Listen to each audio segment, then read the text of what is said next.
Have you ever wondered why God, being all-powerful, doesn't just defeat Satan and the fallen angels? This is a question that has intrigued humanity for centuries, and today, we are going to delve deeper into this mystery. If you think the answer is simple, I guarantee you, you will be surprised by the truth is revealed that we will explore throughout this video. And I'm telling you, you can't miss any details. Because the answers you will find here can completely change the way you view evil, suffering, and God's purpose. To truly understand what is behind this complex issue, it is important that you watch until the end. Each point is fundamental to clarifying this great spiritual mystery. But before we start, leave you a like and subscribe to the channel. This not only helps strengthen the community, but also ensures that you don't miss out on any new content that can answer your questions about faith and spirituality. Furthermore, your like is a way of saying that you value deep and thoughtful discussions like this. Prepare yourself for a journey of understanding that goes beyond what you imagined. So stay with me and let's discover together why God allows evil to continue longer than many of us would like. Are you ready? Let's go! The central question is intriguing. If God is omnipotent and good, why doesn't he simply defeat Satan and the fallen angels? After all, if he has all the power of the universe in his hands, why allow evil to exist? This is a question that echoes in the minds of many, and although it may seem simple, the answer is deeply complex. There is a greater purpose to the game, something that involves more than we can see at first glance. In this video, we will delve into the reasons why God does not eliminate evil immediately and what this means for humanity. And stay until the end, because what you discover could change the way you see life and evil in the world. Did you know that Satan didn't start out as an evil being? That's right. Before he rebelled against God, he was known as Lucifer, the light bringer. He was one of the most beautiful and powerful angels ever created, with a prominent position in heaven. But what led this magnificent being to become the enemy of God?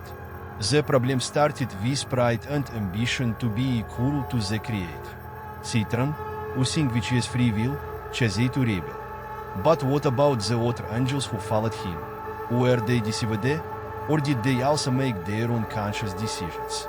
This is just the beginning of the story.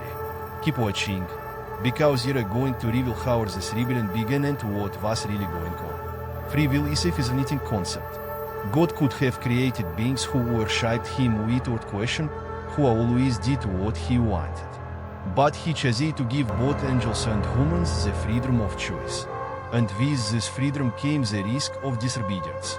Why would God risk that?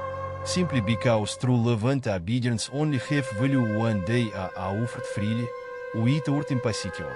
Think about it. If God forced everyone to follow his orders, what would be the point of love, faith and obedience? However, freedom of choice also brought painful consequences, such as Satan's rebellion. But here is a big reason for this freedom, and I reveal more about that soon. You will be surprised. Imagine the fallen angels, led by Satan, are figures that provoke fear and mystery. But who are they really, and what is their role in the world? They were not required to follow Satan. Just like him, these angels made a conscious decision to rebel. But why did he do it? The answer may surprise you. Many of them were seduced by the promises of power and freedom that Satan offered. They believed that by defying God they would have something to gain. However, the consequences of his choices were devastating.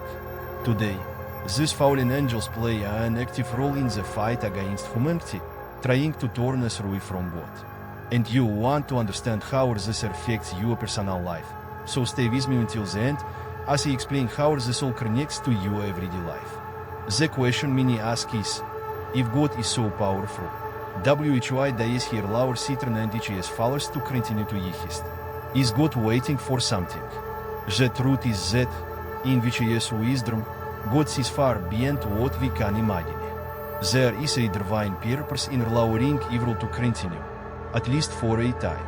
The Bible shows us that God is not indifferent to suffering and evil, but He has a plan that includes redemption and justice. And here is the point. This plan doesn't happen in our time, but in God's perfect time. What is coming is much greater than a simple elimination of evil, which is a complete transformation of the universe.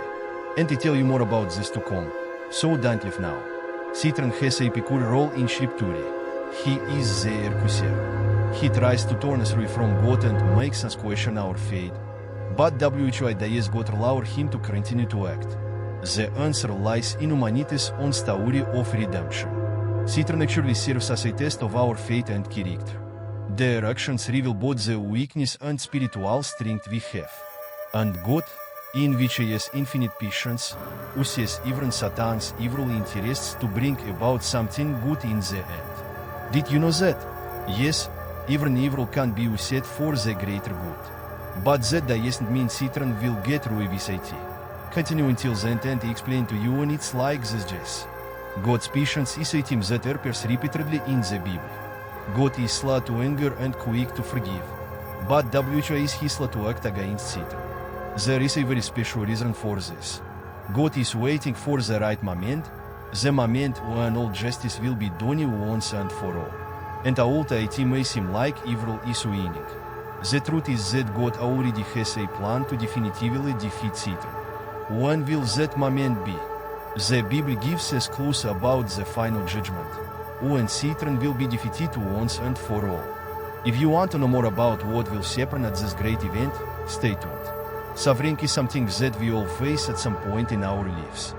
But have you ever stopped to think about what the meaning of this suffering is in God's plan? Evil and pain often make us question why God allows these things to happen. But suffering can be a powerful tool in the divine plan. He shapes us, teaches us, and brings us closer to God in ways we might never understand without experiencing hardship.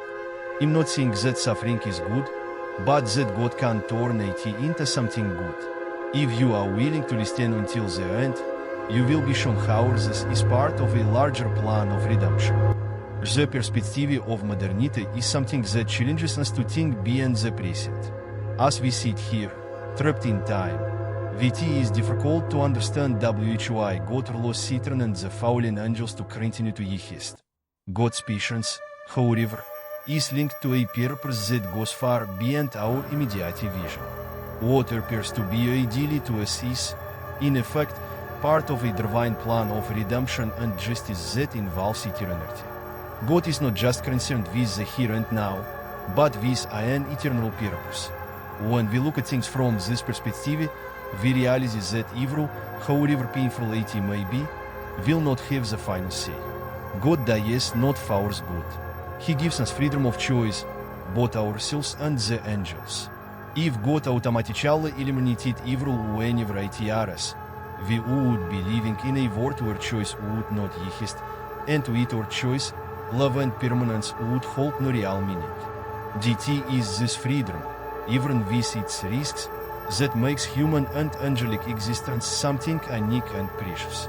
True confidence and steadfastness are received from freedom, and God values that deeply. And it is exactly this freedom that puts tension in the narrative of evil. Why doesn't God force good? Because He wants the good to be chosen. Therein lies the great beauty and the great mystery of the divine plan. But what about divine mercy? Does God expect redemption even from Satan and the fallen angels? This is a question that provokes deep reflections. God's character is merciful and patient, and His willingness to forgive is unlimited.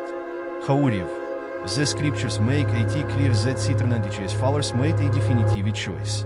They turned against God irrevocably. Still, this history of rebellion and evil is not beyond God's control. On the contrary, He is using this same rebellion to carry out His plan of salvation for humanity. Let's explore this idea further, because what comes next will surprise you. The existence of evil raises a crucial question. Can good only exist where there is an alternative to evil? This is one of the reasons why God allows evil to continue to exist for a time. Without the possibility of evil, good would not be a true choice. However, this does not mean that evil will always have its place. The Bible assures us that one day evil will be completely eradicated. But until that day, God calls us to make a choice. Will we follow the path of good, which He offers us through His love and grace, or will we be seduced by the empty promises of evil? This choice is ours, and it defines not only the present, but our eternal destiny. And if you want to understand how this choice affects your life now, keep watching, because the impact is greater than you imagine. At the center of the entire battle against evil is the role of Jesus. Through His life, death and resurrection, He has already defeated the power of evil. The victory over Satan was won on the cross, but this victory has not yet been fully manifested in the world. So why do we still see so much evil around us? Because we are living in a time of already, but not yet. Jesus won, but we are still waiting for the day when this victory will be fully revealed. And that day is coming. Want to know when this will happen? You won't want to miss what comes next, because the end of the story is spectacular. The mystery of divine exception also leads to us why God does not immediately agate to destroy Satan and the fallen angels. God, in which is infinite wisdom, chooses the perfect moment for each action. God's time is not our time, and His actions do not follow our human logic. He allows evil to continue for a time to fulfill a greater purpose. This is one of the reasons why evil is not destroyed immediately. God is waiting for the right moment when His entire plan of redemption is realized. And believe me, this plan is perfect. If you are curious to know how everything will unfold, continue until the end of this video. Now, regarding the final victory of good, the scriptures make it clear that the day will come. Evil will be defeated once and for all, and Satan and His followers will waste their final fate in the lake of fire, as described in the book of Revelation. But this victory will not just be a destruction of evil. It will be the revelation of a new heaven and a new earth, where justice and peace will reign forever. This is the final destiny of all those who choose to follow God. The final victory of good is not just over Satan, but over all evil that reflects creation. This includes the pain and suffering you face today. Believe me, there is greater hope, and it is closer than you imagine.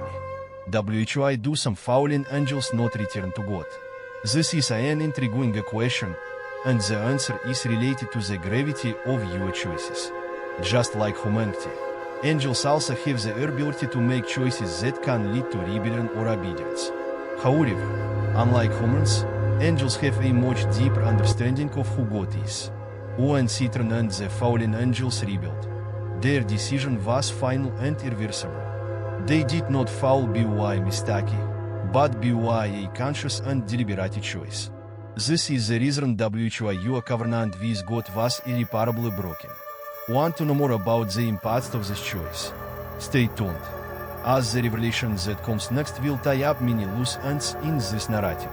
Satan has a power over humanity that raises many questions. Why does he have so much influence over this world? The answer is linked to the fall of man. When Adam and Eve sinned in the Garden of Eden, they opened the door for evil to enter the world. Since then, Satan has acted as the prince of this world, trying to turn us away from God. But its power is limited. He cannot force anyone to sin, but he can deceive, seduce, and tempt. Satan's true power lies in his ability to make us doubt and lead us away from the truth. But there is good news. Satan's power is temporary, and his defeat has already been guaranteed by Jesus.